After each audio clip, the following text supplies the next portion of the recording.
Hey guys, it's Visto. We are taking some notes today, and let me turn this. They are the last notes that you're going to need before your for the test. We will talk about graphs maybe after second semester starts. Officially, this is 4.7, and I know that some of you are probably like, we have jumped around so much. And that's okay though, because the thing with Trig is it all sort of weaves together. So it feels kind of jumpy, like we've been jumping around, right? Like jump around, jump. Anyway, and in a sense we have, but we're also able to connect all the ideas in a variety of ways. So order's not super important. So we're looking at inverses, and we're looking at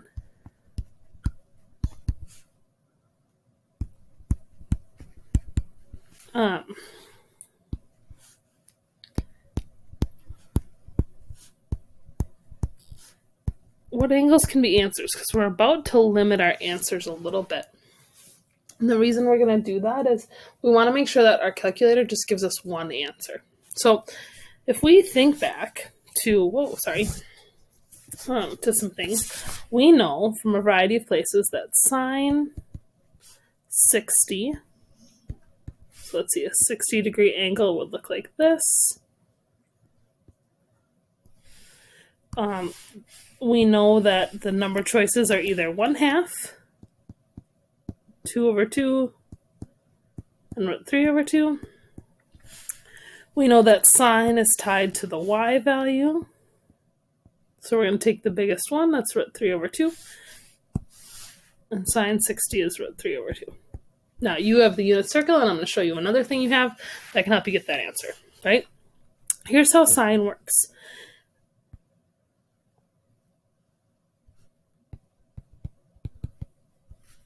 Right? Whether it's sine, cosine, or tangent, whatever, even if it's just a button on your calculator, whatever we do, we input an angle. In this case, our input was 60. And what comes out is some ratio, right? Some fraction, some decimal.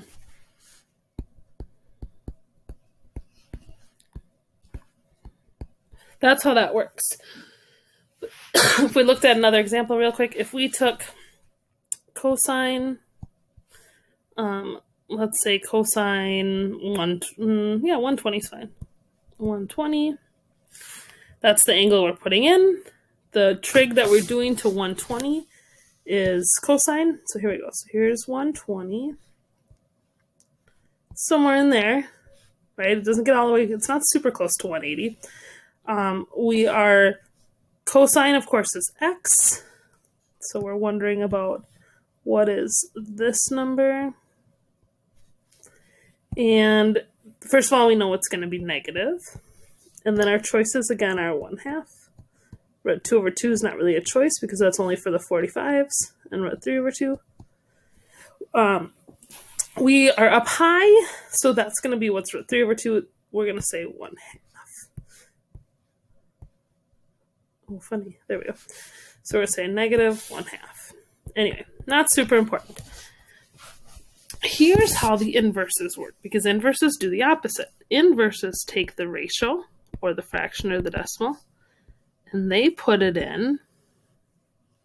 And when we do that, whether it's sine inverse, cosine inverse, or tangent inverse, whatever it is, then it kicks out the angle. So that means this. It means if we do sine -1 of root 3/2, it's going to tell us 60 degrees. If we do cosine inverse of -1/2, it's going to tell us 120 degrees. Now, what's weird about this is there's other angles that have a cosine that equals -1/2, right? If I also did cosine 240, it would also be -1/2, but it's never going to be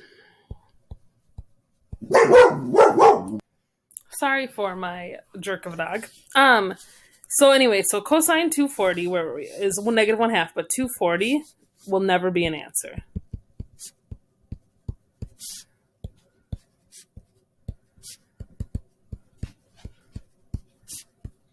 And the reason for that is our calculator can only tell us one number, right? And so it has to pick a range of numbers that it's going to choose from. So every time you do this, sine gives you a specific range, right? Because we only want one answer. Cosine gives you a specific range because we only want one answer. Tangent inverse will give you a range. We only want one answer. We don't want to have 120 or 240 or 480 or 600. That math works out. Right? We don't want to have to count for 1,000 answers. We just want one. And that's why we use 120. So let's talk about what those are then. So for sine,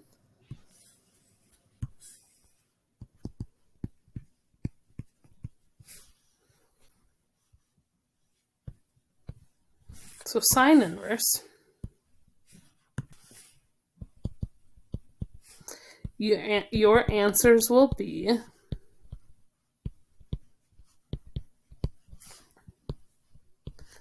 negative 90 to positive 90, which corresponds to negative pi over 2 to pi over 2. In terms of the unit circle,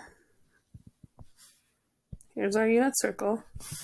The angles we're going to get live in this range, right? Negative pi over 2,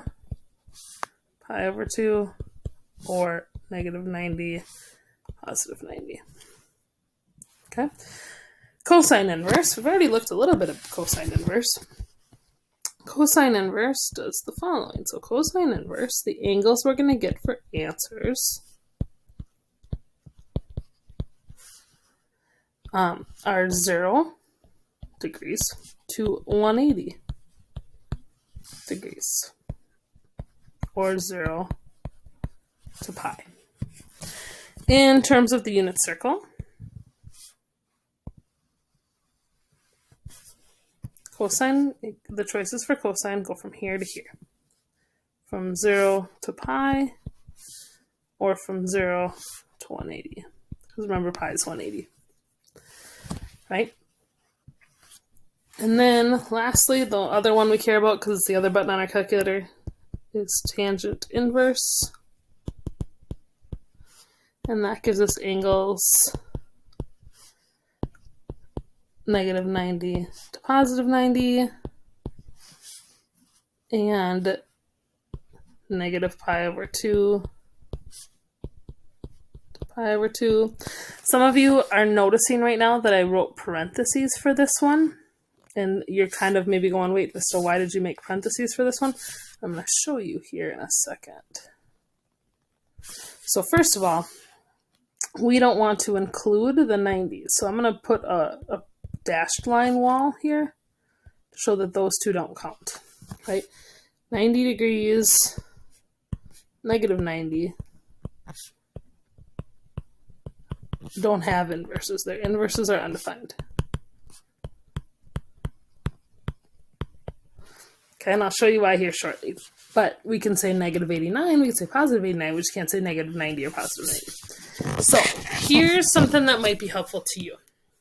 In Moodle, in chapter 4, it says there's a folder of notes, and you can find these notes right here, 4.7 inverses. You can find some right triangle trig stuff. You can find all our unit circle stuff. And here's the things that I think might be helpful to you. The first is this.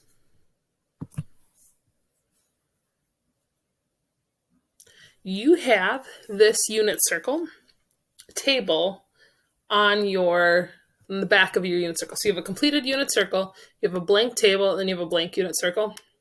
You can toss the blank unit circle. We were going to use that to do like a little mini like something or other with some triangle stuff, but we can ignore that.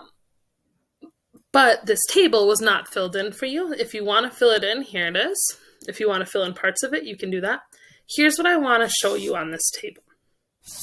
I'm just going to keep writing some stuff. So if you've filled yours in, great. If you haven't filled yours in, that's fine. You can always circle back to this, or you can do a variety of things. But what I want to show you is, let's use this purpley color. So we've got 30, we've got pi over 6, 45. All of these numbers right here for sine, this is where we have inverses. So if I said sine inverse of root 3 over 2, it would tell me 60 or pi over 3, depending on what kind of answer I want. The other place those happen are down here. Right? If I said sine inverse, it would tell me, I should pick an angle, negative root 2 over 2. My calculator, it wouldn't tell me 7 pi over 4, it would tell me negative pi over 4. So if you're tracking that with me, we might want to add in, if it's not on your table, that this is negative 30 degrees, and this is negative 45 degrees, and this is negative 60 degrees, and this is negative 90 degrees. And this is negative pi over 2, and since this is 60, this must be negative pi over 3, which makes sense because the denominator is 3. This would be negative pi over 4. This would be negative pi over 6. Right? So that might be helpful to you. Now, if we will keep going and jiving, tangent was similar, but you'll notice the undefined right here, and that's why we can't ever talk about 80. The reason is, if you remember, tangent is x over y. Tangent is sine over cosine. That's a super helpful fraction for us. And the sine 90 is 1, cosine 90 is 0, and that's a bummer. But anyway, so the inverses for tangent are those choices and those choices. And then finally, for cosine, this is the one that was different. Cosine, the positive and the negatives all kind of happen in a row from 0 to 180. So for cosine inverse, I'm going to go over here to do it, not the most organized, but we'll roll with it. Let's say I did cosine inverse of negative root 3 over 2. Actually, nope. Let's do the one we started with, negative 1/2. Let's say it was that one. So I find negative 1/2 in my table. Notice it's here and here. But I'm going to ignore that one because I only care about the one in the inverses spot. And remember, that takes me back to 120, which is where we started class. So you might want that table filled in. You might want to add those little bit of notes. The inverses for cosecant, secant, and cotangent, we don't really care too much about. But what you might find helpful is, previously we had to do the reciprocal. Here the reciprocals are done for you. So for example, the reciprocal for sine of root 2 over 2 is just root 2. So that might be helpful to have some of those added in. Anyway, get the inverses notes taken, start thinking about it. You don't have homework on it today. We'll dig into that a little bit tomorrow. But you got this. You can do this. Ready, set, go.